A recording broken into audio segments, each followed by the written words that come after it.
Amantes da ciência criminal, como professor de prática penal aqui também do curso Fórum, convido vocês a agora numa dica especial em homenagem à garantia constitucional do artigo 5º, 54. Vamos falar sobre o devido processo legal. Como diz o professor Aurí Lopes Júnior, as regras do jogo. Minha homenagem também ao grande professor Alexandre Rosa, que tem um livro sensacional sobre a teoria dos jogos no processo penal, que eu particularmente já li várias vezes, um livro muito interessante, onde há uma comparação do processo penal com o xadrez. Eu que sou um humilde, pífio jogador de xadrez, mas amante da estratégia, recomendo a todos vocês. Quero falar sobre o devido processo legal, o procedimento tipificado, a ordem, a receita do processo penal. Nesse encontro aqui sobre o devido processo legal, eu quero convidá-los a dar uma olhada no artigo 400 do CPP, a ordem da audiência.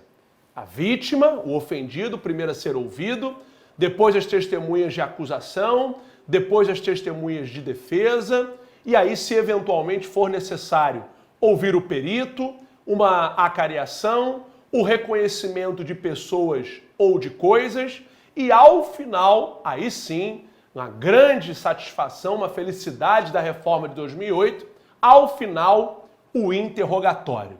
A minha questão que eu quero levantar com vocês é acerca de uma eventual mudança nessa ordem. Se formos muito rigorosos, a mudança de ordem nessa audiência ofende o devido processo legal. Ofendendo o devido processo legal, ofendeu a Constituição. E, com base na formalidade exagerada, nós teríamos uma nulidade absoluta, já que ofendeu uma norma constitucional. Modernamente falando, a gente precisa um pouco fugir dessa formalidade exagerada, usar mais um pouco a instrumentalidade das formas, usar um pouco as consequências dos atos sendo atingidas, mesmo que de outra forma. Então eu levo em consideração, como exemplo aqui no nosso encontro, a mudança de ordem das testemunhas.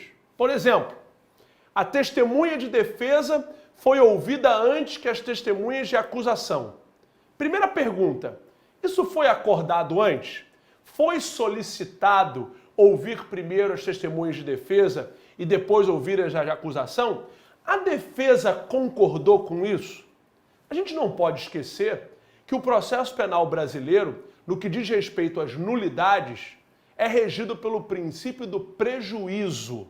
Uma nulidade, ela só poderá ser declarada se houver prejuízo.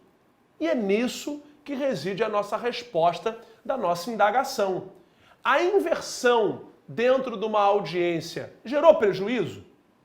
Se não gerou prejuízo, não há que se falar em nulidade.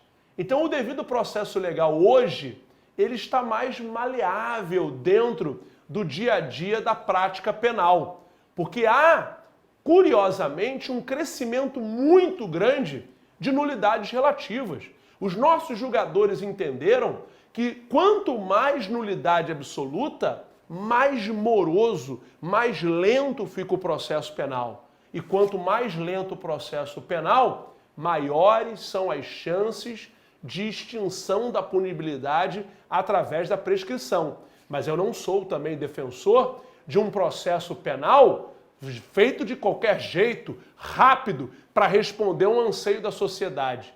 Como eu sempre digo nas aulas, processo penal bom é aquele processo penal num prazo razoável, com qualidade, imparcial e que o magistrado consiga proferir justiça, condenar quem merece ser condenado e absolver quem merece ser absolvido. Então, a minha homenagem aos grandes professores que eu citei nessa dica, que influenciam muito nos meus estudos, e também ao devido processo legal, que é uma garantia constitucional que está inclusive na moda. Hoje todo mundo fala, ofenderam um devido processo legal, e às vezes nem sabe do que está dizendo. Curiosidade é a alma para a gente adquirir sabedoria. Artigo 5º, 54, o devido processo legal.